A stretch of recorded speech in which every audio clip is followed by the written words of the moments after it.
bem, pessoal, estamos aqui para essa terceira parte, da resenha do livro de Êxodo, livro de Êxodo da Bíblia Sagrada. Nós vamos falar aqui agora do capítulo, vamos fazer essa resenha do capítulo 23 ao 34. Vamos lá então. Nós temos aqui agora Moisés conduzindo o povo agora até Canaã, que era a terra prometida. Deus tinha tirado o povo do meio da escravidão para agora libertar esse povo. Ele tirou aquele povo agora. Então, para toda essa multidão, Deus estava dando sabedoria ali, dando muita paciência, principalmente para Moisés. E Deus ele manda o anjo e à frente ali dos israelitas, como nós estamos chamando o povo de Deus agora. E Deus vai dar algumas ordens. Afinal, era um povo muito numeroso e eles tinham um objetivo. Então precisa ter ordem e decência no meio do povo, Nós temos esse ditado, sempre ter ordem e decência, porque é isso que está escrito na palavra do Senhor. Então Deus vai pedir para que eles não se contaminem com a cultura dos povos onde Ele vai introduzir, mas que destruam os deuses deles. Deus irá abençoar o pão, a água e afastar a doença do meio do povo. Uma coisa muito interessante, Deus vai dizer que não vai haver mulher que aborte ou que seja estéril. Nós conhecemos a história e sabemos que a mãe do profeta Samuel, que era Ana, ela era estéril. Claro, depois Deus vai abençoar a madre dela, mas ela era estéril. E se Deus está dizendo que não haveria ninguém estéril ali, alguma coisa aconteceu para que Ana se tornasse estéril. Então, nós vamos entender mais para frente sobre isso, mas alguma coisa aconteceu. Essa promessa de Deus que não haveria mulher estéril, ou mulher que aborte. Mas se aconteceu é porque o povo começou a desobedecer. E a gente sabe que esse povo era um povo de dura cerviz e desobediente a Deus. Outra coisa que Deus diz é que Ele enviaria vespas para poder atacar os povos inimigos. Esse povo que depois Josué vai introduzir esse povo ali, então eles vão lutar várias guerras e Deus diz que mandaria vespas para atacar os povos inimigos. E outra curiosidade, Deus não expulsaria rápido esses povos, porque Deus podia simplesmente mandar, mandar um trovão, fazer qualquer coisa ali e fizesse com que esses povos simplesmente saíssem de suas terras e os israelitas estabelecessem ali nelas. Só que isso não poderia acontecer rápido, porque assim os animais selvagens se multiplicariam nas cidades. Então isso seria algo que ia atrapalhar ali a vida dos israelitas. Esses animais com certeza iam atacar eles e poderiam destruí-los. Então olha o cuidado de Deus ali. E Deus vai dizer, não faz aliança com esses povos, porque isso aí seria uma cilada. Nós sabemos, eles fizeram tudo isso, tudo que Deus estava pedindo para eles não fazerem, eles fizeram. Moisés subiu ao monte com Arão, Nadab, Abiú e 70 anciãos, líderes de Israel. Então esse grupo, Nadab, Abiú,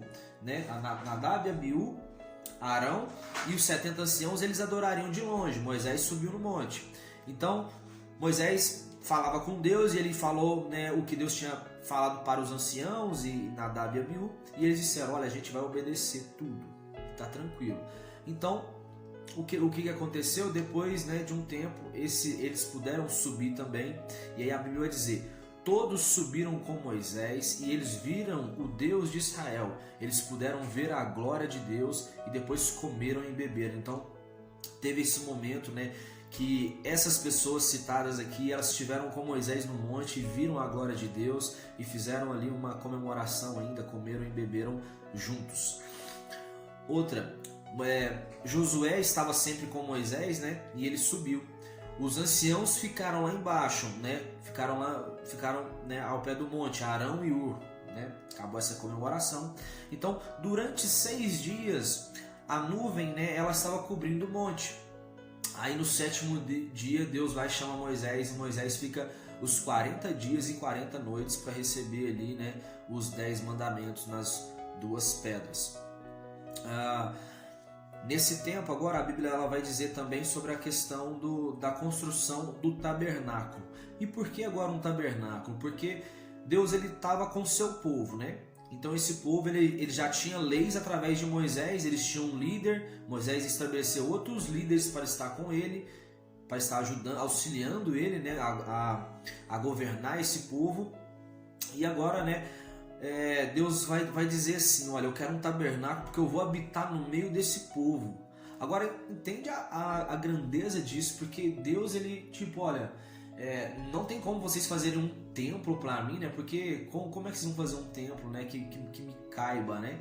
Então, assim, mas mesmo assim, Deus ele vai dizer que nesse tabernáculo ele habitaria e ele falaria com os homens agora ele vai falar com os sacerdotes, e não exclusivamente só com Moisés. Na verdade, somente o sumo sacerdote, né, falaria com Deus, e uma vez por ano. Então, para essa construção do tabernáculo, Deus pediu oferta para o povo. E quais que eram as ofertas, né? E uma oferta com detalhe, uma oferta, né, de coração puro, aquele que não tinha, olha, não quero ofertar, então uma oferta, pronto. Deus pediu, quem quiser ir ofertar, que oferte. E a oferta era ouro, prata, bronze, púrpura, violeta, escarlate, carmesim, linho fino, pelos de cabra, pelos de carneiro, couro fino, madeira de acácia, azeite, aromas, óleo de unção, pedra ônix e outras pedras preciosas. E já já a gente vai entender um pouco, né, sobre o significado, né, de todos esses utensílios aqui que foram pedidos para a construção, né, de todos na verdade, né, todos esses objetos, para depois fazer os utensílios sagrados que haviam no tabernáculo. Deus vai pedir para poder fazer a Arca da Aliança. O que representava a Arca da Aliança? Essa Arca da Aliança representava a presença de Deus. Ela ficava ali no Santo dos Santos, no lugar que era reservado somente para o sumo sacerdote. E essa arca ela tinha 1,10 m de comprimento e 70 centímetros de altura. Outra coisa que fizeram também, que era o tampo da arca, que era chamado também de o propiciatório, né? De propiciatório. E esse tampo ele tinha 10 centímetros de comprimento e 70 de largura, e 2 querubins em suas pontas, com as asas assim, ó, quase tocando, desse jeito mesmo aqui que eu estou com as mãos. Então, outra coisa também que tinha é a mesa dos pães da presença, e tudo era feito de ouro. Esses, né, todos os utensílios sagrados ali, eles eram feitos em ouro, revestidos de ouro. Talvez não feito de ouro, uns eram feitos de bronze, outros de madeira, mas eles eram revestidos de ouro, que isso também tem um significado que a gente vai falar numa próxima aula aí. Tinha um candelabro de ouro também, né, coberta de peles e tábuas, e havia várias cortinas ali dentro do tabernáculo, né? Então, esses utensílios que Deus pediu, as tábuas também, Moisés teve que ir com um grupo, né, para poder cortar árvores ali, e a árvore que era cortada era madeira de acácia. Nós vamos ter também, né, falar sobre isso, algo muito interessante. Por que a acácia? Por que essa madeira? Outra coisa que tinha também aqui dentro do tabernáculo era o véu que separava o Santíssimo, aquele mesmo véu que foi rasgado quando Jesus ele ressuscita, e o véu do templo separa, dizendo assim, olha, agora, né, Jesus ele ressuscitou, ele rasgou esse véu. Agora não é só o sumo sacerdote que fala com Deus, mas todo aquele que aceita Jesus como Salvador, ele tem acesso à presença de Deus. Então, atrás do véu ficava a Arca da Aliança, né? Dentro da Arca da Aliança, a gente sabe, ficava a vara de Arão, ficava o maná, e também ficava as 2 tábuas, né? As 2 tábuas com os 10 mandamentos. O que tinha mais ali também? Tinha o altar dos holocaustos, né? Aí as instruções para ele era, farás, né, uma grelha de bronze em forma de rede, e o altar tinha que ser oco e de tábuas também. Outra coisa que tinha o átrio, porque o tabernáculo era dividido entre o átrio, o santo e o santo dos santos. Então havia essa divisão. E o átrio aqui ele vai dizer que todos os utensílios, né, para o serviço sagrado do tabernáculo, inclusive todas as estacas da tenda do átrio, serão confeccionados em bronze. Lembra que nós dissemos aqui, olha, era revestido de ouro, mas as confecções, ele era confeccionado em bronze. Revestia de ouro, mas era feito ali em bronze. Ok? Outra coisa que tinha também, azeite puro para o candelabro. Eram os filhos de Israel que tinham que trazer esse azeite, né, para o candelabro. Os sacerdotes ali, eles tinham essa missão de estar ali indo acender todos os dias, de manhã e à noite, né, acender ali o candelabro. Eles tinham serviços para fazer ali praticamente o dia todo, né, dentro do tabernáculo. Outra coisa que fizeram também, as vestimentas sacerdotais, porque agora, né, era só Moisés que falava com Deus, então agora vão haver os sacerdotes. Aí começa, né, essa ordem, né, dos sacerdotes. Os sacerdotes no nosso tempo hoje, eles representam os pastores. Então, para esses caras aqui, para os sacerdotes, eles tinham que fazer todo um ritual de purificação. Para falar com Deus, eles tinham que estar totalmente sem pecados. Para poder fazer sacrifício, né, para o povo. O povo chegava ali para oferecer animais como sacrifício, né? E aí o que acontecia? O pecado daquele cara que levava um animal para sacrificar passava para o animal, né? O pecado daquele homem passava para o animal, matava ele, né? Dizendo assim, olha, morreu os pecados ali. Então tinha toda essa tradição, era uma coisa que acontecia, era assim que Deus tinha dito, né, para eles fazerem. E quem fazia todo esse ritual de sacrifício eram os sacerdotes. Eles tinham que estar, né, muito, né, tinham que estar consagrados ao Senhor. Já a gente vai entender também sobre isso. Então eles tinham as vestimentas, né, tinham um peitoral, um manto, uma túnica, um turbante e um cinturão também. O colete sacerdotal, ele tinha 2 pedras ônix, que era, né, e nessas 2 pedras, numa estava gravado, né, 6 nomes das tribos de Israel e na outra 6 nomes das tribos de Israel. Esse era o colete sacerdotal, 2 pedras ônix com 6 nomes, né, de cada um das tribos de Israel.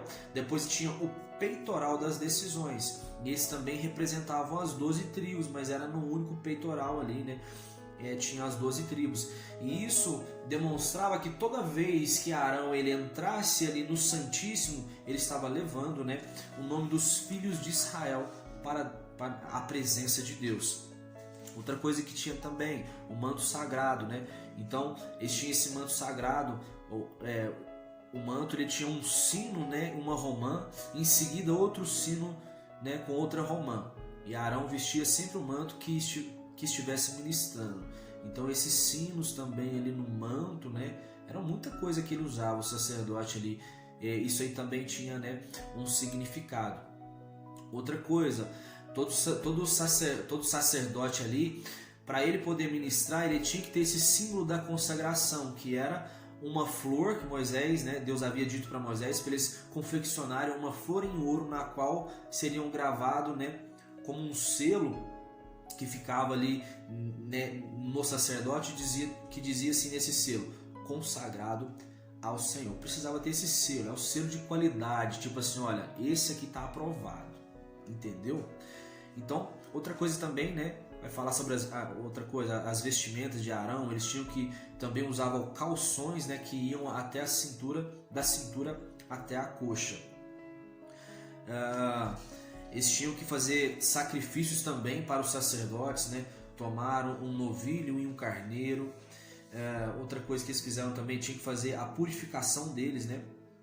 Os filhos de Arão tinham que se banhar, colocar o colete, o cinturão, o turbante, colocar essa flor em ouro, né, com os dizeres consagrado ao Senhor, e derramar óleo de unção sobre eles. Olha quanto ritual, sabe?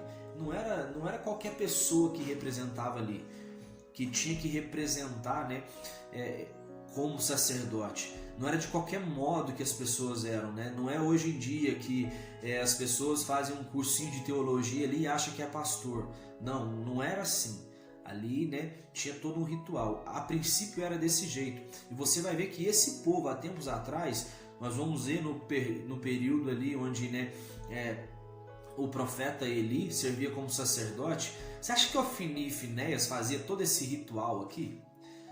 Eles tinham que entrar no templo e acender ali, né, o candelabro, fazer essas ofertas. Você acha que eles tinham essa flor confeccionada em ouro com os dizeres consagrados ao Senhor? Talvez até poderia ter, mas te garanto que eles não eram pessoas que eles estavam agindo, né, de modo falso ali na presença de Deus.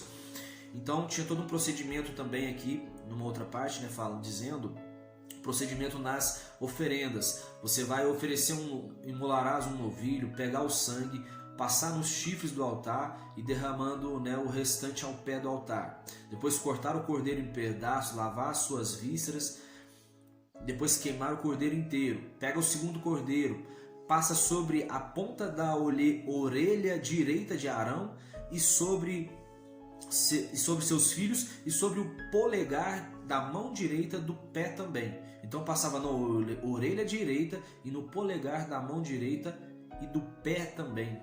Olha só quantos rituais, né, que eles tinham que fazer. Então Arão ali e sua descendência, eles iam servir como sacerdote e eles tinham que estar muito preparados. Ordenação do sacerdote, as vestimentas sagradas, né? Essas vestimentas passariam ali de geração em geração. Tinha a refeição santa dos sacerdotes também, né? Eles cozinhavam um cordeiro ali, Arão e os seus filhos comiam dos pães também, e todas as sobras eram queimadas, né? Durava 7 dias esse ritual. Outra coisa, para consagrar o altar também, tinha que fazer mais sacrifício, oferecer um novilho por dia, né? E faria isso durante 7 dias. Olha quanta coisa que tinha que fazer. Os 2 holocaustos também por dia que tinha que fazer, você oferecia 2 cordeiros, né, de 1 ano por dia, um de manhã e o outro à tarde. Outra coisa, tinha o altar dos aromas e perfumes, né? Tinha que fazer incenso aromático pelas manhãs, e assim que eles vierem cuidar dessas lâmpadas, né, como eu falei, né, sobre a questão ali deles tinham que cuidar das lâmpadas ali do candelabro, né? Então eles tinham que fazer esses incensos, né, acender esses incensos na manhã e à noite também.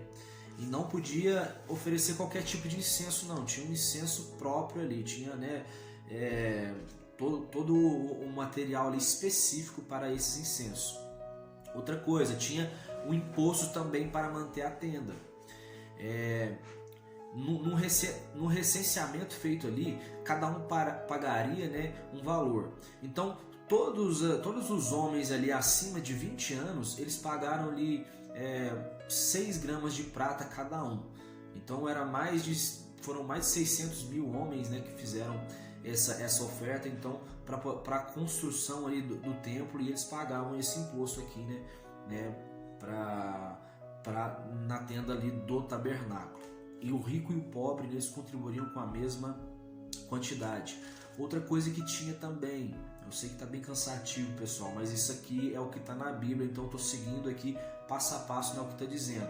Então tinha a bacia da purificação, ela ficava entre a bacia de bronze e a tenda do encontro, porque toda vez ali que eles faziam esse sacrifício, eles tinham que se purificar, lavavam-se os pés e as mãos, e isso era um decreto perpétuo. E outra vez eu te pergunto, você acha que Ofni e Finéias eles faziam isso? Ou qualquer um dos outros reis, né, reis, juízes, será que eles estavam seguindo essas tradições aqui? Com certeza não estavam. Olha, os óleos santos para unção, o que era? O que eles usavam? Era mirra virgem líquida, cálamo balsâmico aromático, canela, cássia e azeite de oliva. Então esse aí era o óleo santo. Não podia fazer nem com mais nem com menos, era com esses utensílios. E eles ungiram a tenda do encontro, né, que é o tabernáculo, e a arca da aliança também, ungiram os altares, os utensílios e também os filhos de Arão. O aroma para a tenda também tinha, né, as coisas específicas, que era o bálsamo, ônica, craveiro, né, gálbano e outros incensos. Aí você moía tudo isso e depositava diante da arca da aliança. E isso era para usar simplesmente para você fazer unção, não era para você usar, né, como perfume. Vai falar também aqui sobre o dia de sábado, né? Quem profanar o sábado deve morrer. Então, assim, essa lei do sábado é bem complicada, né? Eles tinham que obedecê-la, e eram leis rigorosas como essa. Olha, quem profana deve morrer. Mas Jesus, depois você vai ver no Velho Testamento, que ele mostrou para os religiosos ali, né, os fariseus e saduceus, que na verdade eles mesmos, olha, se eles tivessem alguma coisa pessoal para eles fazerem no sábado, eles faziam. Então essa lei já estava corrompida há muito tempo e Deus mostrou assim, olha, já que vocês não estão obedecendo integralmente essa lei, eu mostro que eu sou o Senhor do sábado, sabe? Eu sou maior do que o sábado, então importa me obedecer do que ficar obedecendo, né, falsamente essa lei aí que vocês não obedecem nada. Quando é interesse pessoal, eles acabavam, né, corrompendo o sábado. Deus vai entregar agora a lei a Moisés, né? Ele entregou as duas tábuas, né? As duas tábuas para Moisés. E aí o que acontece? Quando ele recebe essas tábuas ali, aí ele vai descer do monte com Josué. Aí o que acontece? Ele começa a ouvir algumas canções ali no acampamento. E ele fala com Josué: você está ouvindo isso aí?